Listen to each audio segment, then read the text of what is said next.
This podcast is a casual conversation about mental health. All topics discussed are based on our own personal opinions and should not be interpreted as professional advice.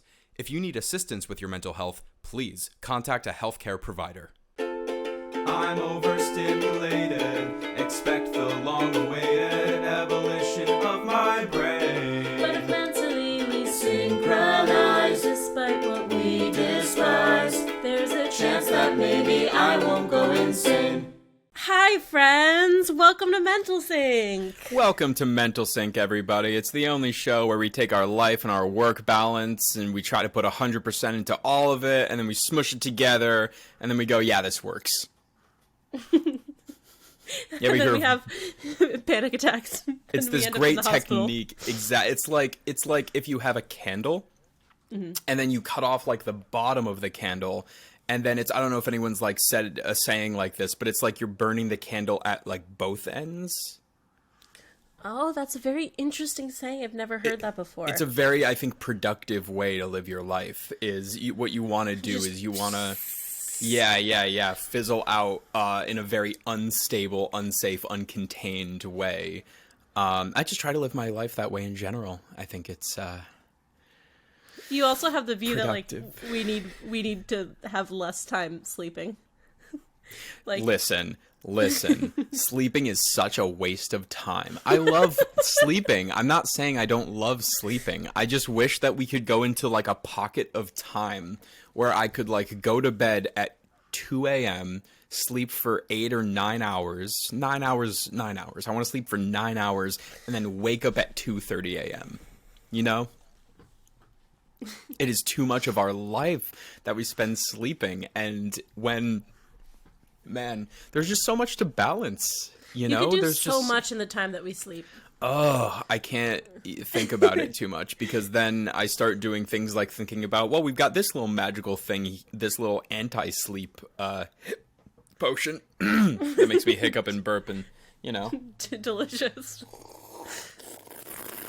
There's your coffee ASMR for the morning.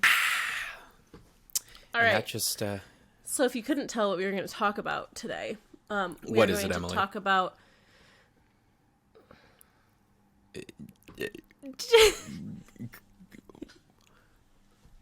We're going to talk about career. We're going to talk about the work-life balance. Yes. But here's why What I happened? was... What happened to you? You just completely error 404'd. Do you have the notes in front of you? I do, but what I was going to try to, like, say... Uh-huh. was that we were essentially going to talk about how I burn myself out, but then I was like, Yeah. that's not what we're going to talk about, because I No. want to promote this in a positive way. Yeah, and then I yeah. sat there and was like, work, life, balance. Balance. That's Yeah, something well, I don't have. That's the thing, is it's something that we're trying to communicate in terms, like, we're going to talk about how our thoughts on a healthy work-life balance as two people that are very bad at it, I shouldn't say that. I shouldn't say we're very bad at it. We're pretty bad at it, let's be real. We're pretty bad at it. Yeah, there are people that are much worse at it because they're not aware of it.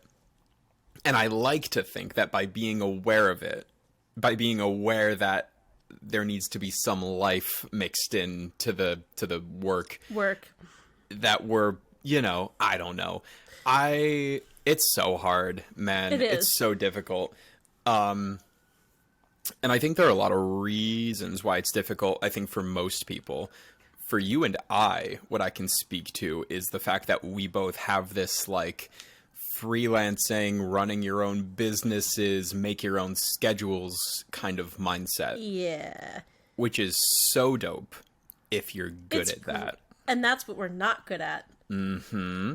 So, okay. So, this is such a hard thing for me to talk about, because I want to be like, this is why I errored out a few minutes ago, because as I was looking at our notes and being like, I know what we're going to talk about, and I knew what we were going to talk about coming into it, but I was thinking about all of my own ideas on it and how I'm like, this is bad. I do this very terribly. Hey. Because here's what I struggle with is Yeah. I own a business. A business? I'm getting there, all right? I own a business. Okay. I also work full-time. Uh-huh. At one point, I was going to school full-time. Yeah. But, you know, we're taking a nap from that Yeah. just for a minute. Do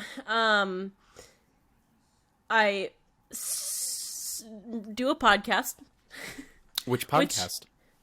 Well, it's this podcast where I talk about, like, mental health in a casual way.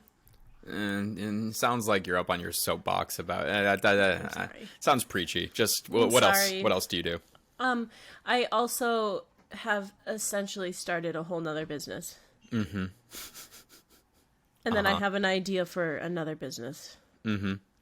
So here's like the deal, right? Like, You're like right. there's, I want to retire successfully and have money and like relax. False. And I feel like your 20s are the best time to work your life away. And then once you turn 30, you just stop working your life away because you have all the money you need. So that gives me 4 more years to have all the money I need. Yeah. Man. No, I'm just kidding. Oh, we're going to get into some philosophy here. Because, Well, what yeah. I just want to say about that is, like, that's Okay. really not how I view these things. But I view my 20s, because I heard this quote, like, a year or two ago. And I was like, you know what, this is, like, I feel like we all get stuck on this path of, like, I'm going to go to college to do this, and then I'm going to do X, Y, and Z. And sometimes it's really hard to, like, stray away from that path if you feel like you kind of are, if you want to go in a different direction, because it's like, I've worked so hard to get here, and I don't want to, like, throw that all away, but, like, my happiness is sacrificing. And I know this isn't the whole purpose of this podcast specifically, but it'll add to my point in a moment. But I feel like in your 20s, like, first of all, I feel your entire life, it doesn't matter how old you are, and I've always believed this, it doesn't matter how old you are, you'll get to where you're going if you want to go there. Like, if you want something, you're gonna try your best to achieve it, and most likely you're gonna get it. But I feel like your 20s is kind of for, like, experimenting. Like, what do I like? What am I good at? Like, could not agree more. because then once you get to, like, your 30s, right, then you kind of have to solidify what you're doing, because you probably then, if this is the path you're going on, you might be married and have children and, like, have to provide for them, and, like, you can work in your career then, but then, like, and this, again, this is, like, just my own opinions and thoughts, and you don't have to do it this way, and I'm not, like, preaching this way, but, like, that's kind of my idea, is, like, once I get to my 30s, I don't want to be like, what am I doing? I want to make sure I know what I want to do, it's sustainable for me, and I can have a family and my life, and, like, live comfortably for what I'm doing, so that I can just, like, continue on. But what I found about myself in this process is I am way far off the path I started on. Like, so far off the path I started. That's what happens, man. Which is fine, though. It took me a while to accept it, honestly. Like, it was really rough for me to accept the fact that, like, I just spent 8 years of my life in school, and I'm, like, $1 bajillion in debt. And now I'm like, I like owning businesses. Like, Yeah. Oh, God. It's so hard because, like, I've always been this way, and you know this, where, like, I've always had...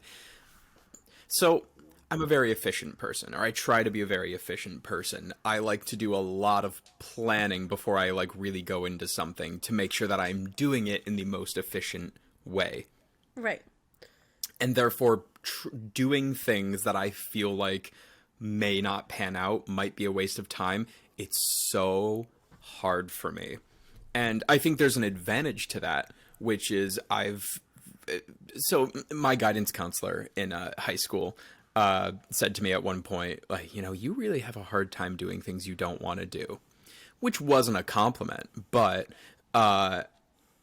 it was in regards to me, like, taking physics when I wanted to be when I wanted to be a screenwriter.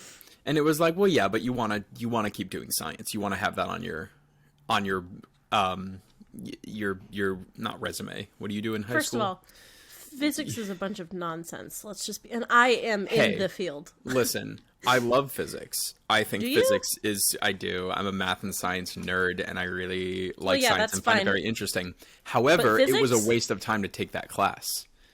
it has done nothing for me. I didn't get into a better film school because of my physics. You didn't have to like grades. tell them about how everything falls at 9.78 meters per second. I'd be so proud of No, that's the well, I actual. did, but they just stopped listening. Is that how fall we all like? Is that how fast we all fall? 9.8 meters per second, I want to say, is gravity, the force of gravity, but I don't know. That could be wrong. I don't know. Who knows? Anyways, the point being, the advantage. Yeah, 9.8. Yeah, the advantage that I've found to being very picky about where I put my energy and my effort is that I don't know, I'm very good at like cutting out the fat in terms of like, I don't really need to do this. I want to be and finding therefore a more efficient path to get to where I need to be. And I've found a lot of success in my career for doing that, which has been great. I shouldn't say a lot of success in my career, but a lot of success in my life for doing that, for just saying like, you know, despite the fact that everyone says you need to do all of these steps, I'm very analytical about like, I don't see the point in that step. And it turns out most people just do steps that don't actually do anything. They're just being told their whole lives like, well, this is what you do. This is the next step. Yeah.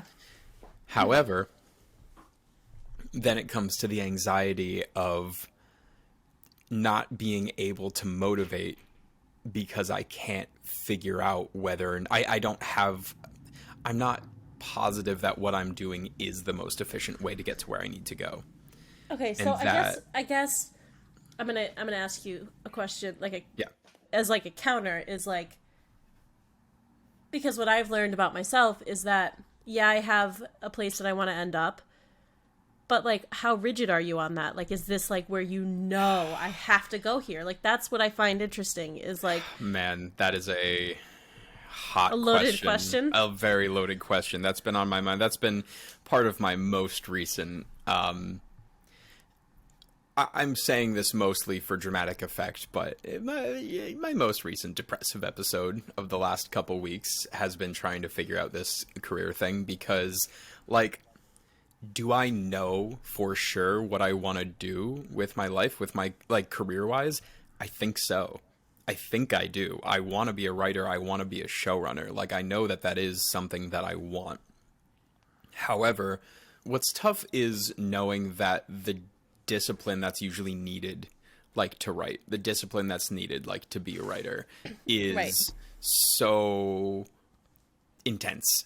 And that's not me complimenting myself because I'm not good at my discipline in terms of my career is usually pretty low. And I don't know, man. I go back and forth between, like, these two ideas of, on one hand, I'm just like, I just gotta work on it. I gotta work on my motivation, work on my discipline. And I am, and I know that's good for me. And I know that that is a positive thing and a good option. And then there's the other part of me that's like, but if it doesn't come, not even like it doesn't come naturally to me, like if it's so hard, like if I naturally resist it so much, is this the right career path for me? And then I go into these spirals of, do I even, like, is this even the thing for me? Like, do I even be a writer? And then I start spiraling into like, what is the purpose of life? What is the purpose of life? I mean, I'm already there pretty much, but no, because I know myself, and I just, there have been a lot of times that I've wished, like, I wish I didn't want to be a writer sometimes. Like, I wish that it didn't make me so happy. I wish it wasn't, because writing a script itself is where I feel so at home. I love it. Yeah. And I know that that's a feeling that I want to have in my professional life, in my professional career, which is why I know that the actual answer is that I just need to keep working at it. But it's so hard because it doesn't come naturally. And unlike most filmmakers in Manhattan, especially, I mean, most filmmakers around the world, but especially in New York City, I don't have this masochistic view of like competitive career, not even like competitive career in terms of what I have to show, but competitive in terms of like, I only slept 2 hours last night. I'm 3 Red Bulls in. It's Right. 9 a.m. People like really, really like value how hard you're working. And this is such an American thing too, but like they value how hard you're working, or they value you based on how hard you're working, which often is shown theoretically by how much you're suffering for your job and how much you are neglecting your mental health because it's what your job demands. Yeah. And it's bad that that's something that we like value. It's Yeah, so frustrating. and there's like a parallel working in healthcare, like because Oh yeah, I've I'm been working in sure. healthcare for way too long. No, I'm just Yeah. kidding. I love healthcare. I love my job. Yeah, but it's similar in every industry, is what I've been learning. Yeah, and what's really interesting for me is I left my job working at wow, I'm like slowly like getting emotional about this because this is really hurtful to me. Like this is very strange. I actually left my job working at Boston Children's Hospital for the reason of like work-life balance because I was at a place where I was wow, what, have I not processed this? Why am I so upset about this all of a sudden? I don't know why this is bothering me all of a sudden. It was, let me preface it with saying it was the best job I've ever had in the sense of like fulfillment. Like I felt very fulfilled. Sure. I loved what I was doing. I knew I was like in the right place because my end goal, which I think I've mentioned before, is medical school, which is still on my things to do list. I would like to get there at one point, but I'm also not the person who's like in a rush to get there. Because as much as I love it, I know how much burnout comes with being in emergency medicine, which is where I'd want to like end up. But so I was working at Children's, and the biggest thing for them was that you had to work rotating shifts. So that means day, evening, and night. And I knew that if I wanted to go to medical school, I had to get my master's. Just because I had some stuff going on in my undergrad, and I couldn't apply to medical school and get in with what I had for my undergrad. So I needed to kind of like up the ante for my application. Yeah. And so I went to obviously my manager at the time. I was like, hey, I was wondering if there's any way I can go to like permanent like days and evenings, but just not do nights. And you could always switch your shifts with people when you got them, but it was really hard to get Sure, people but have who like a don't... default schedule. Yeah, and again, I'm like, I don't mind having overnights on my schedule because I can like switch them, but do you know how hard it is to get someone to do an overnight who doesn't do overnights? I mean, you're required to work 12-hour shifts. Like, you get 8 hours every now and then, but your main thing is 12-hour shifts, which are fine. I can do them, like, without... This is probably why I'm such a psychopath about working now, is because I'm so used to working 12-hour shifts that, like, work's not done when I'm home after my 8-hour shift. I'm like, I got shit to do. I got stuff I gotta do and get done. That's...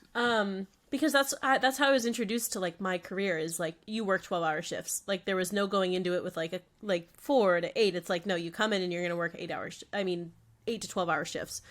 And so I worked three 12-hour shifts a week, and sometimes during the week it was like one's a day shift, the next one's an evening shift, and the next one's a night shift. And sometimes it wasn't. Like sometimes it was like circadian rhythm is just oh my god. destroyed. And I wanted to go to school. Like, I was like, I want to go back and get my master's. Like, there's no, I don't, Where? and if I'm not sleeping, how am I going to, like, and I couldn't, like, oh my god, it was such a rough time. But anyway, they basically said, hey, we can't accommodate that right now. We just don't have the staff. And there's some other stuff that went on, but I essentially ended up being like, no, I need to focus on my career. Like, I really need to get this done. And I had to make probably one of the hardest decisions in my career to like put my 2 weeks in and like find something that was going to accommodate my life, because I needed to find a balance where I could go to school and work and be successful at both, because I couldn't you can't do that. You can't just I mean, some people do it. Kudos some to them, people but do it. Some people have different aspirations. Some people have different disciplines. And I just couldn't. I'm not one of those people. No. I also am someone who can't not sleep. Like, if I don't get at least... Same. Like, No. this has changed. Like, in high school, it was like, if I don't get at least, like, 6 hours of sleep, like, if I don't get at least 4 hours of sleep, I'm a nightmare.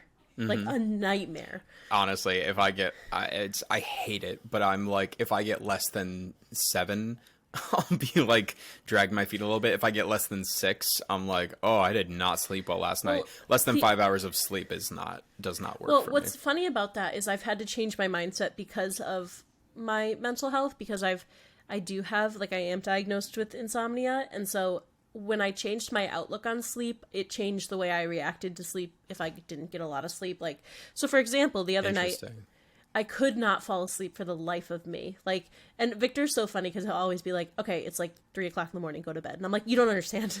It doesn't work that way. Like, I'm a diagnosed insomniac. Like, what night was that, out of curiosity? Because I also, a couple nights ago, like, could not sleep. I think it was I want to say it was either Thursday night into Friday or Friday night into Saturday. I think mine was like, it was a day I had to go into the office, so it was either, I think it was Tuesday into Wednesday. Okay. Still. But so I fell asleep I had to get up to go into Boston for like, I think I got up at 5:45 because I left at like 6:15. And I fell asleep at about 3:40 something. But the way I looked at it was I got sleep. And actually one of my therapists told me that is like, despite knowing that you're going to be tired and it's going to be rough because you didn't sleep, just look at it as like, I still got a couple hours of sleep in. That's very interesting. I still rested. So I started doing that where, like, because I used to be like, oh my God, I'm only going to get 3 hours of sleep. Oh my God, I'm only going to get 2 hours of sleep. Or like, oh my God, I'm only going to get 4 hours of sleep, whatever it was. Yeah. But to look at it as, okay, I still rested. I'm still okay enough to get up today and like move. And once I started doing that, I stopped thinking about, oh, I only got 2 hours of sleep last night and I'm exhausted. Like, I slept.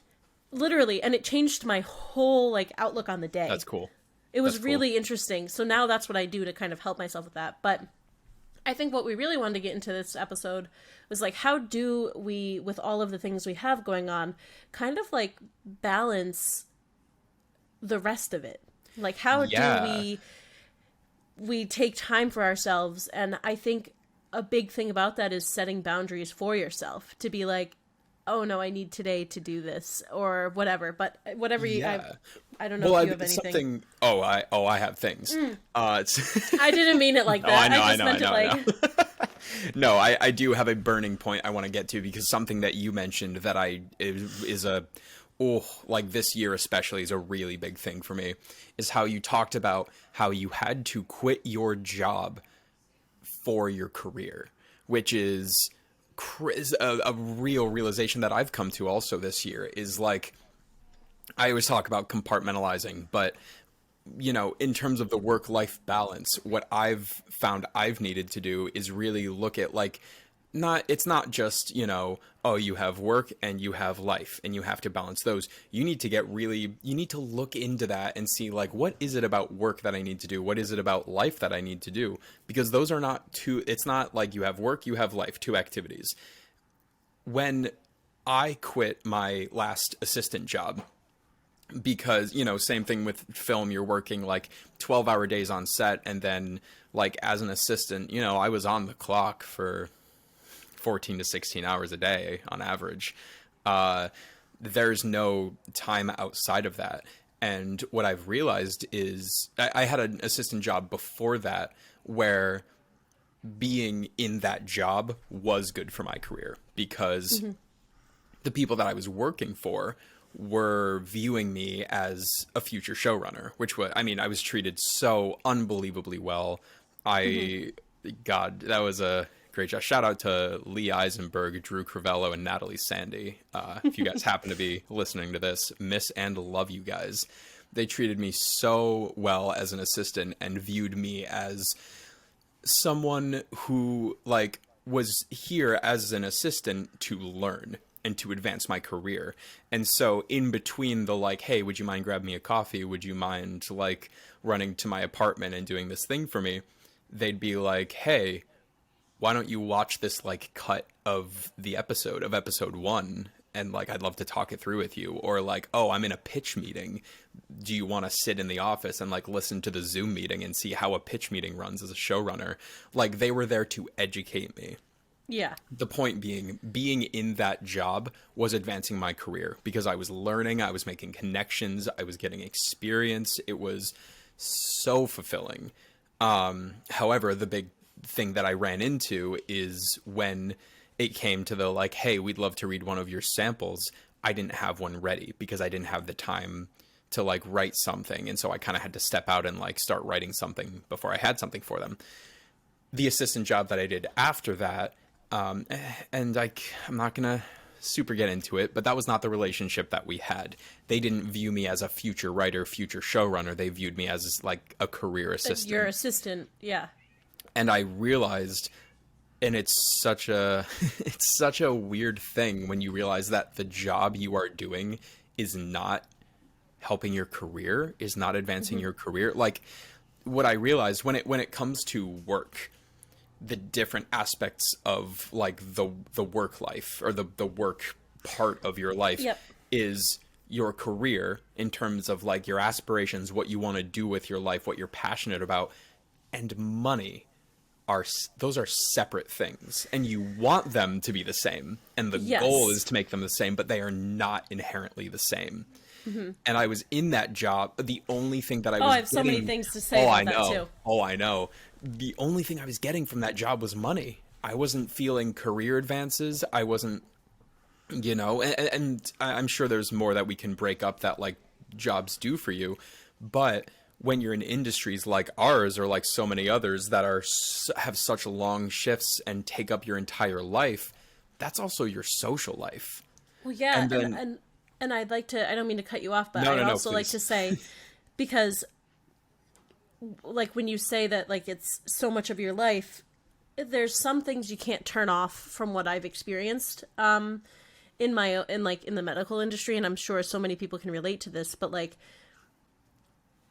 there's been cases that we've had or things that I've done where I'm traumatized because I've seen children die in front of me, Yeah. And I guess trigger warning after I said it.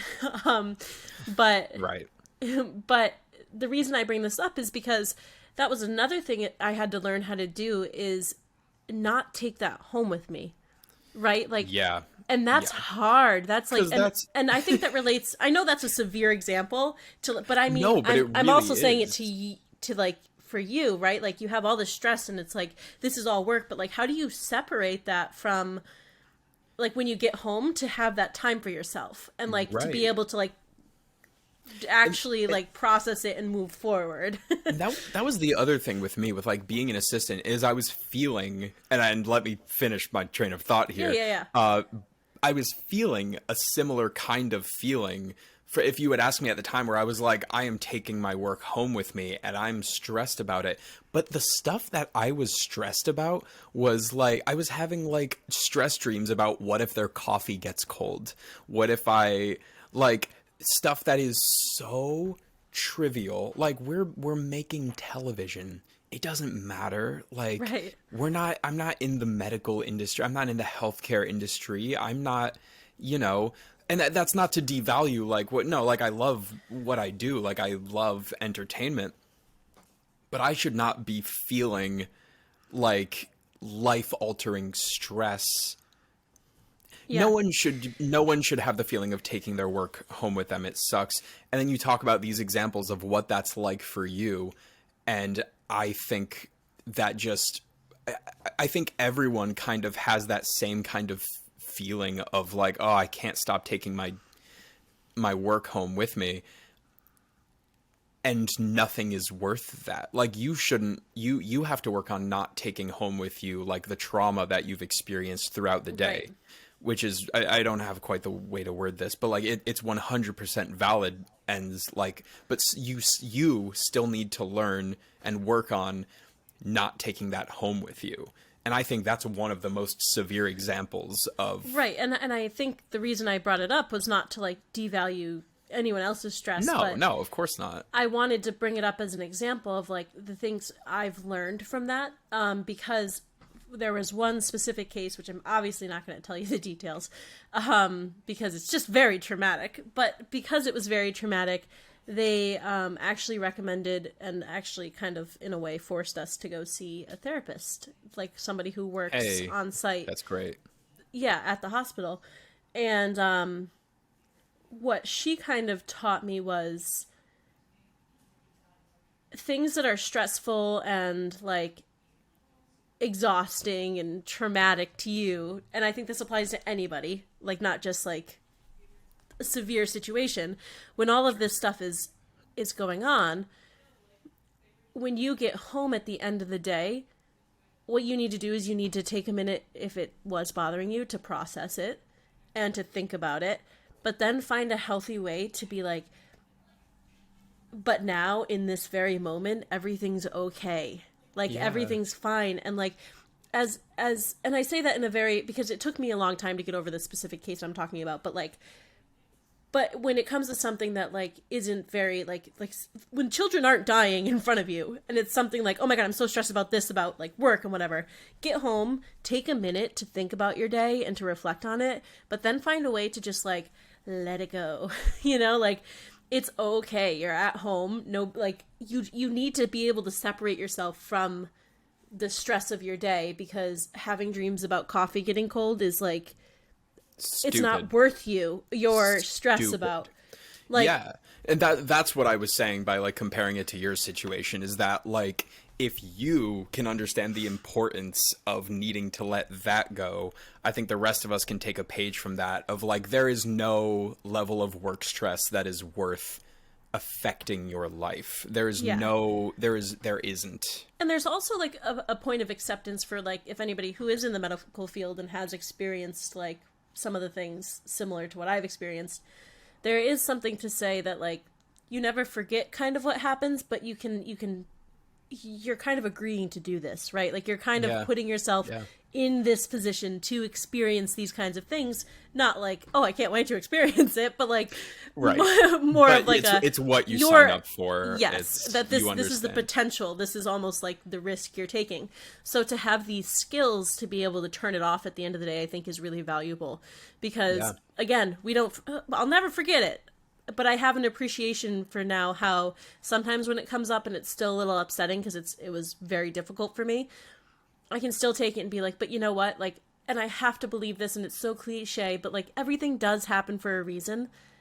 And I learned so much from all of that, not only mental health wise, but like for my career. Yeah. But like I learned things that you'd never learned in school. Like, no. I have now my own opinions and my own values on the way that I would treat a similar situation, how I would do things differently. And I think being able to, once you get over the initial, like, trauma of, like, what's going on, to be able to sit there and be like, what can I take away from this experience? And in a positive light, I think that also helps kind of balance out that, like, oh my God, like, a kid just died.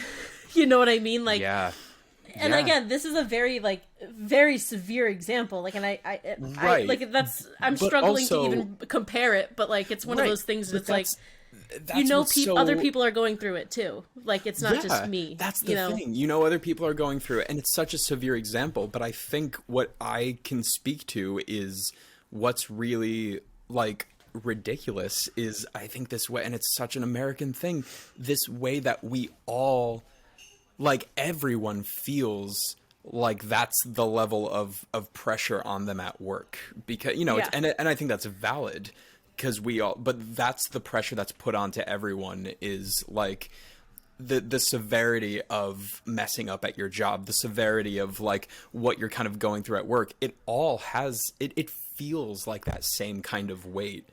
And I think I'd like to also say, again, sorry for cutting you off. No, it's okay. When you just said, like, the severity of messing up at work, if you have a job that has something like I had, you're not alone, which is something that I learned. Like, I was so nervous because the only detail I'll tell you is just that we had to obviously do CPR on the kid. Sure. I was so nervous that I wasn't doing it effectively enough, because there is a proper way to do CPR. Like, it has to be, it has to be good CPR. You can't just have like compressions that just aren't good. But in that moment, when things, like, when we're all tired and after 45 minutes of like trying to revive somebody, there were moments that I was realizing that there's so many other qualified people in that moment that when something wasn't ideal, they would help you adjust it. Like, okay, a little bit deeper. Like, I need, like, faster. Or, like, here's the beat we need to do this on. And, like, that is also something you can take away from those moments of, like, being like, oh, I'm, like, if I have coworkers in that position where that night when that happened, they were like, I'm too scared to go in there. It's, like, too high pressure for, like, to do CPR on this kid. Like, I'm scared. And I'd be like, but this is also a learning experience, which sounds like you know how to do your job. You're certified, but it's also like, there's people who are going to make sure that you're not fucking it up, because if you fuck it up, it could be worse than if you didn't try at all. So I guess I'm trying to speak on that to, like, being like, the pressure you kind of take home from work of being like, oh my God, I'm so exhausted. I'm nervous about, like, screwing this up. Like, it's okay to ask for help. Yeah, you know, and it's okay you are not to this be specific isolated incident. You are not Yeah. the only person probably feeling this. Like, it can be like imposter syndrome. It can be like this. Like, what I've learned too is going up the ranking, or not that I've gone up the rankings, but the closer you get to people that are in these higher rankings, everyone is just trying their best. Like, there is no level that you reach where people are just like, oh, I'm chill. I'm just, like, coasting and doing my job. Everyone is feeling that same level of stress. Everyone is, well, and debatable, it's all, like, I guess, but it's all, like, one of those things too where, like, even in my current job, I mean, I still work in healthcare, but I work in clinical trials, and I don't really talk to patients at all, which is also kind of sad because I miss that. But it's one of those things where, like, even my boss, who's, like, absolutely, oh my God, she's a godsend, but she's like, we face things every day that we have the training for that we haven't experienced yet. So, like, it's okay to kind of feel that. It's normal to feel that stress around, like, am I doing my job right? Is this going to be okay? Is it going to go okay? But also, like, you're in it with other people who are also kind of going through it for the first time as well. And, like, and to bring that home with you just isn't worth your mental energy, because then it affects, like, it's going to affect you. It affects being the able rest to, like, of your life. Right. And if you do things like me and you do, where we have to have our own schedule or run a business, like, you don't have we're not time gonna... for that shit. Yeah. There is no room for that. Then you're going to get rid of your social life. Yep. Right? Because now you can't even focus on, like, on anything other than, I'm so stressed about work and I want this to get done. You're not going to have time to relax and reset and, like, recharge and, like, even take care of yourself. Like, there's some times where I've come home from work so stressed I don't eat. Yeah. Like, I don't know. I just think and that... listen, that's another thing that I think we should definitely take some time to get into before we wrap up soonish. Is the we've broken down the career part of your life. Then there's the life part. There's the life part of your balance, and that is not just non-career.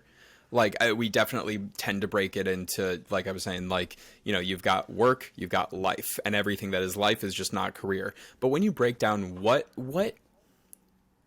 is life? Like, what is life?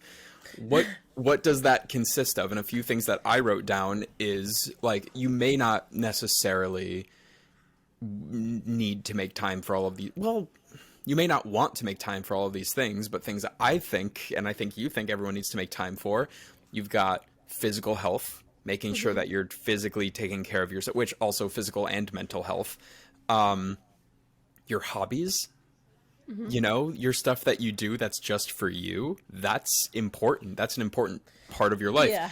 Your social life, as in, like, getting your social fill, maintaining your relationships with people, like, making sure that you are giving the loved ones in your life the time that they need and getting the time that you want with them. Your creative time, which might coincide with hobbies, but just time to be able to, like, really kind of be productive and, like, make stuff, or even just, like let your mind wander and exercise, like making rock paintings. Look at that. This is my hobby. This is and Emily's my hobby. creative time. / business number 17. Shh. It's beautiful and it's amazing, and that is a way to recharge also. And then, extremely importantly, you've got relaxation.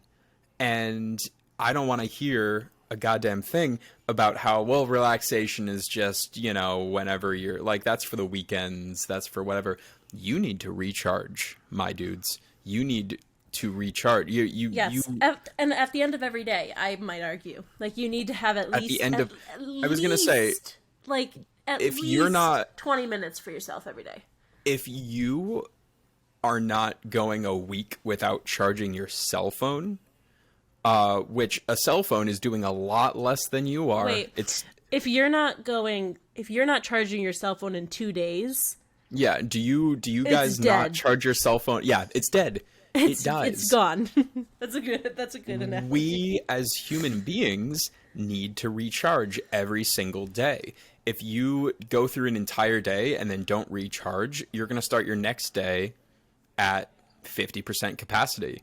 And that continues on. You only have, so listen, we can all agree, you only have so much energy.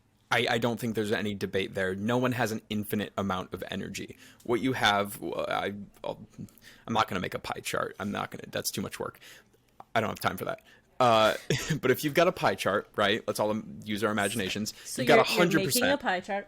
I'm imagining a pie chart. Okay, we're all making a pie chart together. Listen, you've got 100% effort.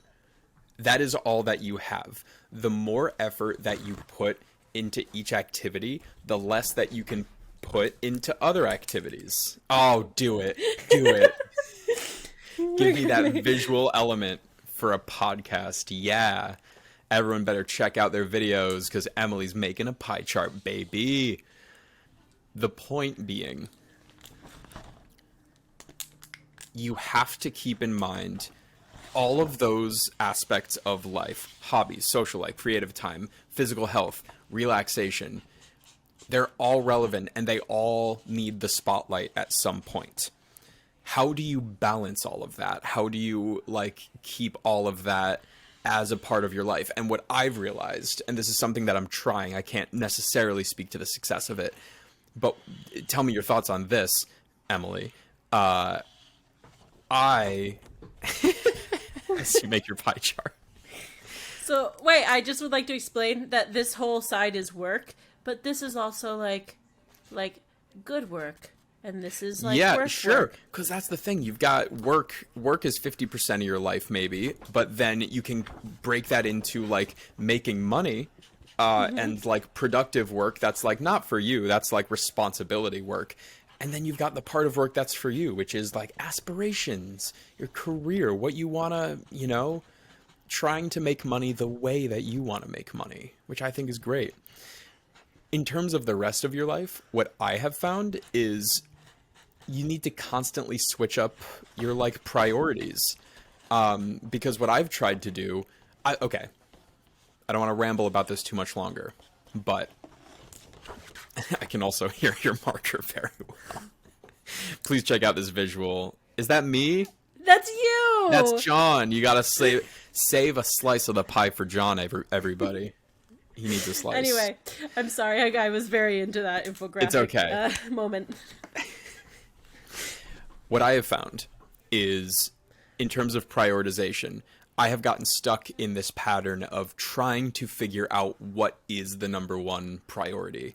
And I keep being maybe it's my writing career, but also physical health is something that I'm really passionate about. And it really means a lot to me because that affects my mental health, but also my hobbies are very important to me. I love to play my instruments, make music, stuff like that. My creative time, which is similar, writing just for fun. And just before you go, what I want to say is I don't think there needs to be one priority for too much time. I think it's important to have your priorities and recognize, okay, right now, this is my number one, this is my number two, etc. But that needs to constantly rotate. I've realized, whether it means week by week, day by day, season by season, it's right now, I'm trying to do that career grind and then do the physical health in the other little bits of time. I have a suggestion to help with that. Give me your suggestion. And it's going to sound so boring and so mundane. Okay. Make a schedule of all the things you want to do in the day. And I've started doing this. And I know it sounds really obnoxious. No, but I you're right, literally though. have an Excel spreadsheet with like the hours of the day on it because I have a hard time. This is an ADHD problem. This is called executive dysfunction. I don't understand time. I don't. Yeah. Like, this is no, a fact. I have no grasp on time. This is literally like, Yeah. this is a literal problem. So in my brain, what I do to help myself, and I think everybody could do this if they want to, is I have a little Excel spreadsheet and I say, well, here's the hours that I'm at work. And then I just expand those for like my commuting times. So like, because it takes me like an hour to get back and forth between Boston, obviously. Even though I live 20 minutes away from my job without traffic. Anyway, so I put in my commuting times in there, and then I see how much time I have in the morning, and then I have at the evening, and I can decide, do I want to get up early and go to the gym? And if I decide I want to do that on one day, I put that in my little box of things of where I'd like to go. And then at the end of the day, I say, okay, I'm going to get home. I have to put in time for eating because I won't eat if I don't do that. You got to schedule Executive dysfunction. Yeah. And then I also put in a little thing for like rock paintings, and then I do paintings. like managing my business, and then I do like streaming for my other business, and then I put in like time for John, and then on the next day I do the same thing. But then I change them up. So like it's not like you have to get everything in a day, but then also when you have chunks of time where you're like, okay, I did everything I wanted to do, like you can actually see if you stick to your schedule, and sometimes you don't, and that's okay. Yeah. But then at least you have like a rough like time frame. Right. And especially for those of us with ADHD, it eliminates the what do I do right now part that eats up your time, because like I take up so much time trying to be like what is the best thing to do right now, and having at least a schedule to be like, well, let me just try to follow this. It does make it easier. And the other thing I'd like to say really quick before we wrap up is that we also, like, we've been taught this in like grade school. You go to social studies at this time, and you have to be there for this amount of time. And it's about discipline, like be disciplined, but also like don't hold, like, since it's just your self schedule, like don't hold yourself to it as intensely, you know, that like that you would be like, right. You got to know yourself too. And you got to know what you need. And like, if the pressure of following the schedule is going to make you, you know, stressed. fall apart, that's something else to keep in mind. And it might not be for you, that like little strategy, but for me it helps, because then I can be like, okay, well, I don't want to actually do this today. I have the desire to do X, Y, and Z. Let me replace this block with this and move it around if I have to. But it's just more so a guide to kind of help you be like, okay, so this is how much time I have left during the day, and what do I want to do with that time, and what's going to be productive for me, and what's going to help me feel good. So it's just something that I think is kind of helpful if you have a hard time prioritizing, like, you know, and if you have something like you have to study for, right? Like at the end of the day, I'll put in like MCAT study for like 4 hours. You know what I mean? Like if you have something that's important, or like for you, if you wanted to put in your writing time, you could do that. Like 4 hours of writing time here. And this is where I have to stick to it if I want to be disciplined about it. And and also sorry, I was just going to say what helps is like something for me is I definitely find, because I have wonderful friends who love me dearly and care about me, they are often asking me what I'm doing, and it is very hard for me to say that I'm busy if I don't have something scheduled. And so I have found genuinely that scheduling me time, scheduling like relaxation time, and being like, oh, you know, playing it by ear, but ultimately like it's easier for me to be like, oh, I'm actually like, I had plans to like do this thing. I had plans to play this game. I had plans to read for a bit. Makes it so much easier than being like, I didn't have plans, but I don't want to hang out with you. Right. Because that's not true. I do want to hang out with them, and I will. And that's like a whole nother thing too, is like just being able to say no. And I feel like, just for an example for everybody, me and you have gotten pretty good at doing that, about scheduling time for like the podcast, where it's like, oh, we don't have anything planned, but I did think that I wanted to do this. And then typically the other person is like, okay, then let's pick another day. Like, because it's also like, hopefully your friends respect you in that sense, to be able to be like, okay, that's a little bit difficult for me to do right now, but I'm going to get through it. And the opposite side of that is, hopefully you have a friend who will support you in what you want to do. When, like, for example, Victor, if I'm like, no, I really want to spend this amount of time on my business, he'll be like, okay, well, do you want help?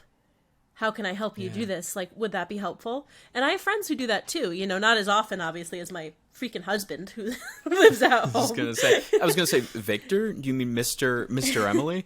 Mr. Emily.